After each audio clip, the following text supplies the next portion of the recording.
দর্শক আসসালামু আলাইকুম, স্বাগত জানাচ্ছি আমার কথা শুনবার জন্য।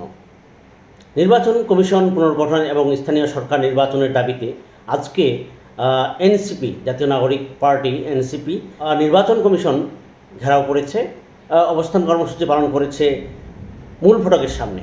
এই হচ্ছে খবর। কিন্তু সবচেয়ে হতাশাজনক খবর হলো এই কর্মসূচি নিয়ে এবং কর্মসূচিতে যে জনসমাগম হয়েছে সেটা নিয়ে হতাশা প্রকাশ করেছেন অনেকেই বলতে বাধ্য হচ্ছেন, এনসিপির দিন কি তাহলে শেষ হয়ে যাচ্ছে? এনসিপি কি ঘুরে দাঁড়ানোর আগেই লুটিয়ে পড়ছে? এনসিপি কি আর দাঁড়াতে পারবে না? এনসিপির দিন কি শেষ হতে যাচ্ছে? এই রকম নানা ধরনের মন্তব্য আসছে। স্বয়ং পিনাকি ভট্টাচার্য তিনি প্রশ্ন রেখেছেন।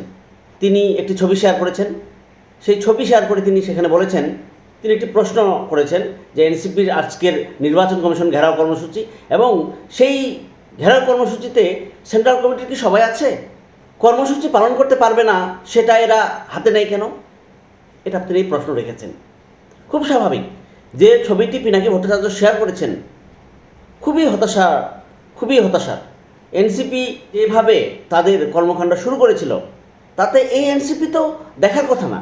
এই এনসিপি তো আমরা দেখতে চাইনি এইভাবে। আমরা এনসিপিকে দেখতে চেয়েছিলাম সুসংগঠিত একটি দল হিসাবে, একটি রাজনৈতিক প্ল্যাটফর্মে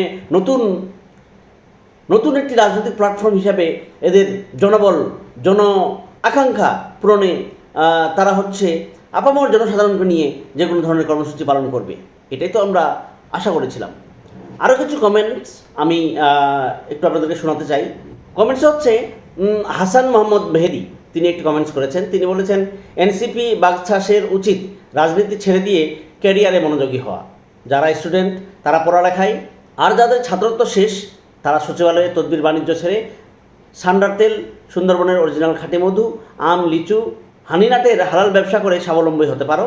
বড় ভাই হিসেবে তোমাদের এই পরামর্শ দিলাম, চিন্তা করে দেখবা, আজ আসি। তিনি একটি ছবি শেয়ার করেছেন, হতাশাজনক ছবি। এইরকম একটা কর্মসূচি, সেই কর্মসূচিতে অংশগ্রহণকারীদের ছবি খুবই হতাশার। আব্দুর রহিম চিস্তিয়া তিনি লিখেছেন, এনসিপির সবচেয়ে বড় ভুলটা করে ফেলছে, গণ অধিকার পরিষদ তথা ছাত্র অধিকার পরিষদের সাথে সম্পর্ক খারাপ করে। অন্য কথায় বললে গণ অধিকার পরিষদকে অসন্তুষ্ট করে। সত্যি বলতে এনসিপি জাস্ট গণ অধিকার পরিষদ থেকে বের হয়ে যাওয়াদের নিয়ে তৈরি একটা অনিবন্ধিত সংগঠন।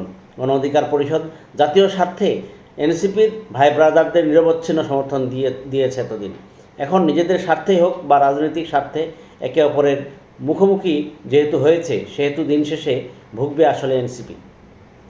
খুবই গুরুত্বপূর্ণ কথা বলেছেন তিনি, যে এই এনসিপির প্রতি গণ অধিকার পরিষদের কোনো নেতার কিন্তু আর সমর্থন নাই।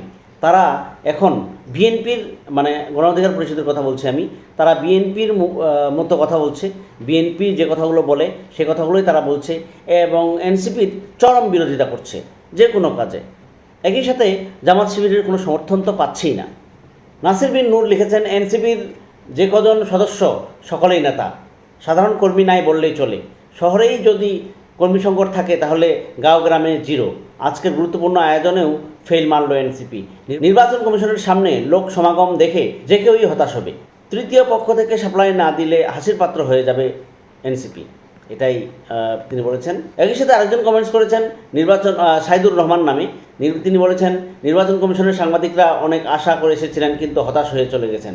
ইসির সামনে বিক্ষোভ সমাবেশের কর্মসূচি নবগঠিত জাতীয় নাগরিক পার্টি এনসিপির লোক সমাগম যত হয়েছে তার থেকে বেশি সাংবাদিক এবং ইউটিউবার। সারা রাত সোশ্যাল মিডিয়াতে থেকে বিএনপি 14 গোষ্ঠী উদ্ধার করে দুপুর পর্যন্ত ঘুমিয়ে কিন্তু রাজনীতি হবে না, সাদাবাজি বা ধান্দাবাজি করা যায়। রাজনীতি করতে হলে জনগণের পালস বুঝতে হয়, যেটি বুঝতে ব্যর্থ এনসিপি।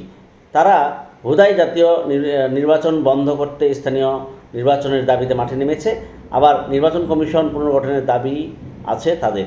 এইরকম তিনি কমেন্টস করেছেন। তো এই হচ্ছে অবস্থা।